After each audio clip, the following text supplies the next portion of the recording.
Quand j'ai décidé d'essayer de rempiler aux élections législatives en 2024, j'étais animée par la volonté de participer au redressement de la France, tellement abîmée par l'avènement successif de François Hollande et Emmanuel Macron, et surtout par leur cortège de penseurs dogmatiques, 6 sur 2 persuadés apporter de la modernité à notre France éternelle.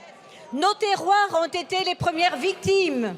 À cause d'eux, l'agriculture, notre fleuron international, excédentaire à l'export, est aujourd'hui en fin de vie. Le mot n'est pas trop fort. Grâce à Ségolène Royal et tant d'autres, au prétexte de sauver la planète, on a achevé nos paysans et bientôt nos paysages. Et pourtant, nos agriculteurs ont fait des efforts. Ils ont essayé de s'adapter à toutes ces normes.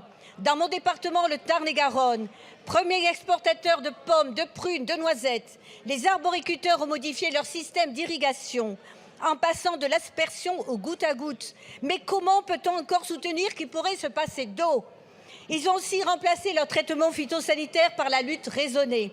Mais comment comprendre et accepter qu'à quelques kilomètres de l'autre côté des Pyrénées, les Espagnols continuent à utiliser des produits interdits en France? Résultat, aujourd'hui, de cette absurdité, nos cerisiers sont ravagés par la mouche, les pommes et les noisettes par le puceron cendré et la punaise diabolique. Trop de normes, trop de défiance. Le faux procès sur les abeilles en est l'illustration. Non, il ne s'agit pas de réintroduire tous les néonicotinoïdes. Seulement l'un d'eux qui est autorisé dans toute l'Europe jusqu'en 2033, l'acétamipride.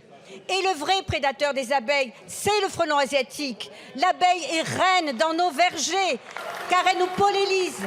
Cette concurrence déloyale depuis tant d'années fait qu'aujourd'hui, nous sommes passés du premier rang d'exportateurs de pommes au monde au 9e rang. Dès lors, on importe et on consomme en France des fruits qui sont traités par des produits interdits ailleurs. Il faut arrêter cette folie. Voilà pourquoi nous voterons la motion de rejet.